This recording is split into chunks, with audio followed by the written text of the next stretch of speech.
Hey, what's up? So I finally decided to check up on what's happening with the MCU to then discover that, well, they're not stopping. Avengers Endgame my ass. More like Avengers intermission between the Infinity Saga and the Multiverse Saga. The MCU has sagas now.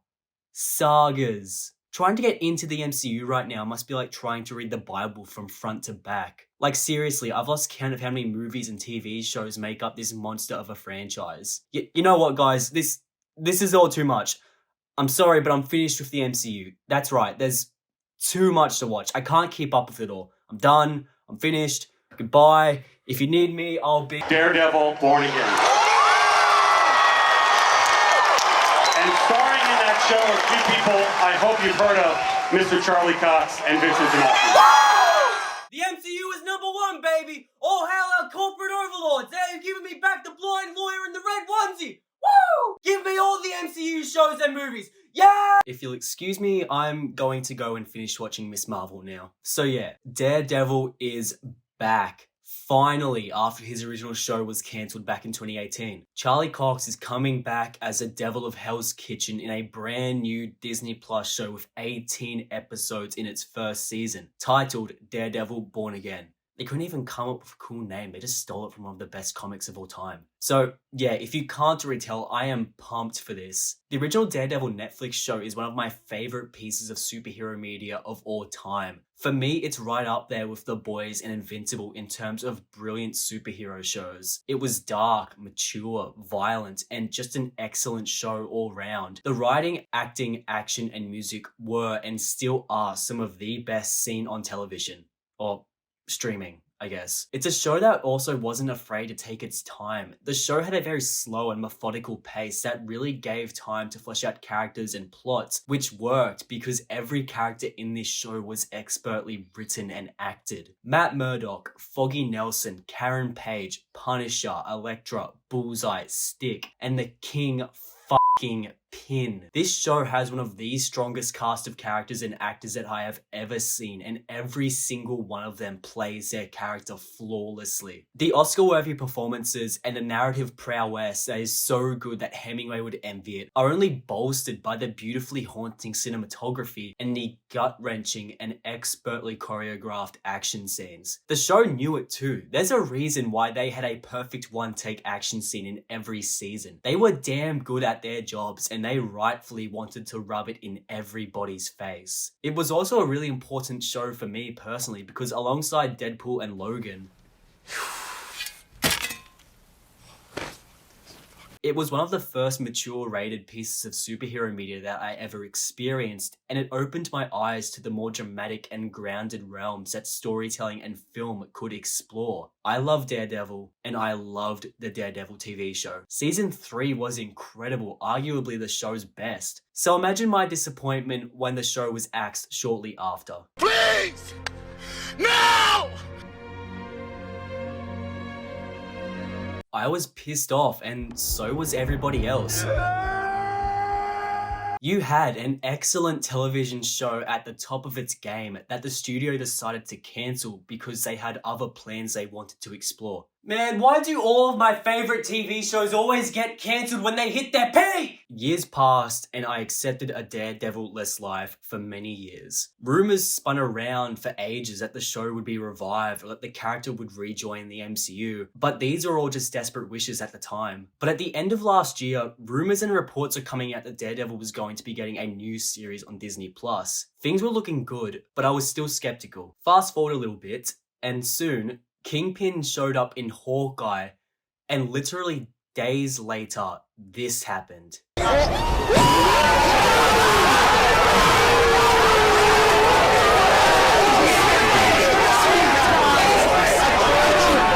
He was back, Charlie Cox as Matt Murdock, Daredevil in the MCU, and with Spider-Man. At this point, it was basically guaranteed we were getting new Daredevil, which brings us to the announcement of the Disney Plus series. There's a lot of hype and a lot of excitement, but there is also an equal amount of hesitation and caution because tonally the Netflix Daredevil show is just a little bit different from the MCU.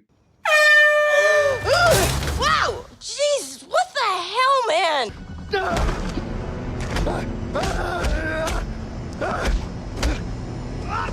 to say the least. Which brings us to today's question. Will Disney ruin Daredevil? My answer? Maybe. And before we go any further, yes, I know Disney owned Marvel when the original Netflix series was made, but this is Daredevil going into the MCU, Disney's golden child. He is being put in an entirely new space with new rules and new boundaries, okay? Glad we got that sorted. I know a maybe is a total cop-out of an answer, but here's my reasoning. If they forced the Daredevil that we know into the current MCU style and format, they would totally butcher him. He would be a shallow, sarcastic, and totally toned down character. If Disney wants to bring Daredevil into the MCU and do it well, then the MCU has to change. The good news is, I think they know this, and I think they are changing. I think the best perspective we have on how Daredevil might fit into the MCU is looking at how Kingpin was portrayed in the Hawkeye season finale. Also, before I go on, let's establish something. The Daredevil Netflix show and all the other Marvel Netflix shows are a part of the MCU. They were from the start and they still are. I'm pretty sure. I don't know, the messaging on that front is really confusing. If I'm being honest, you could take them out of the MCU and it wouldn't make a difference. But the point I'm trying to make is that this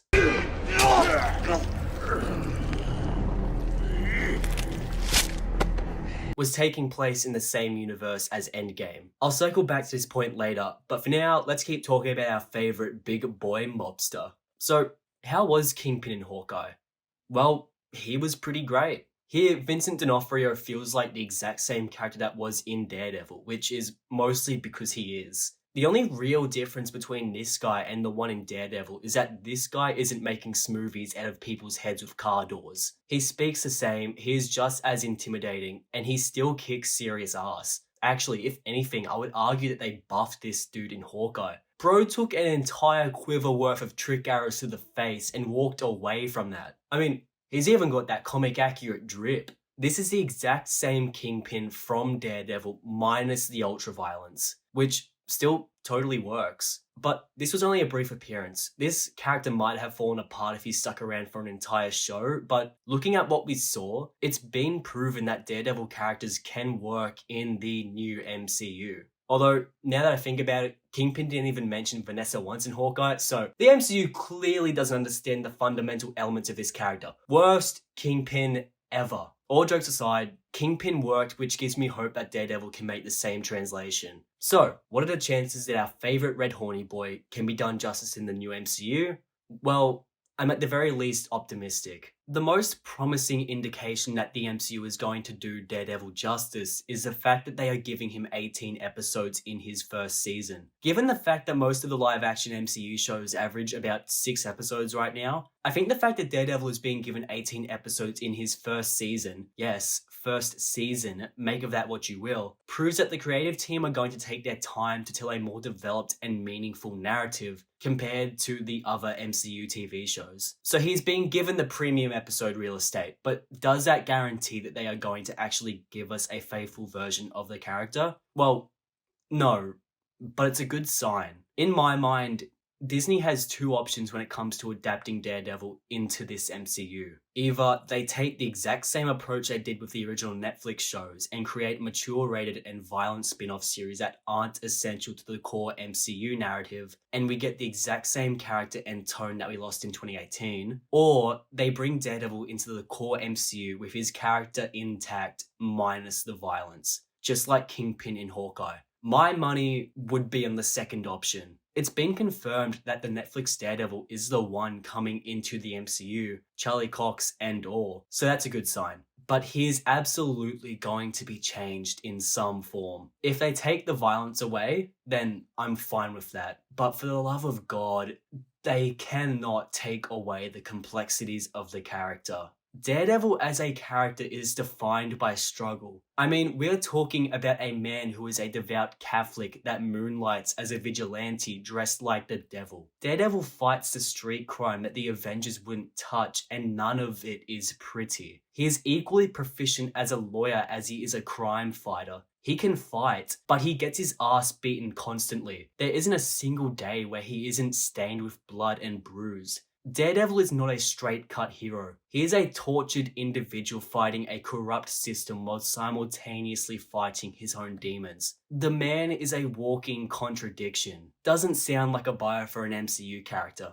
The Netflix show works because its main draw are the characters and the drama, not the action. It's just a massive bonus that the action is as good as the narrative. Daredevil can work in the current MCU if the creators respect the fact that the written drama and emotion are more important than the vigilante work. My advice for Marvel Studios, if they were actually listening, is this. Drag the exact same Daredevil from the Netflix show into the MCU and just tone down the violence so you don't have to worry about alienating your younger audience. Look, I'll admit, the violence in the Daredevil show definitely helps sell the tone and gives a physical presence to Daredevil's inner struggle, but it isn't essential to the character. I don't care if Daredevil is bloodless, as long as we still get choreography on the same level as these scenes. But another important thing to remember is that the Netflix show took place alongside the family-friendly MCU while also giving us action like this. Disney could opt to make another TVMA Daredevil show to go alongside the MCU because they've already done so. But if they wanted to do that, I feel like we would be getting Daredevil Season 4.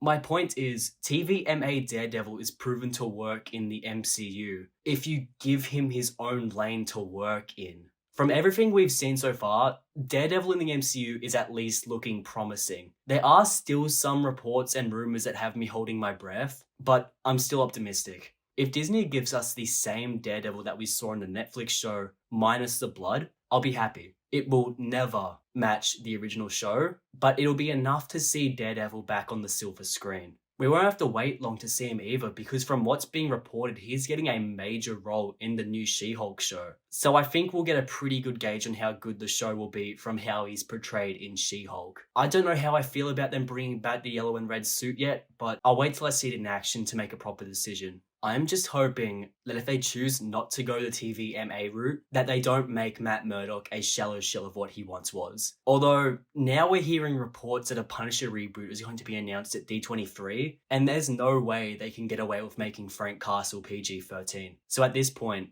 who knows? Maybe the MCU might finally start to give the older fans some stuff to sink their teeth into. But for now, I'm just happy that Daredevil is going to be born again.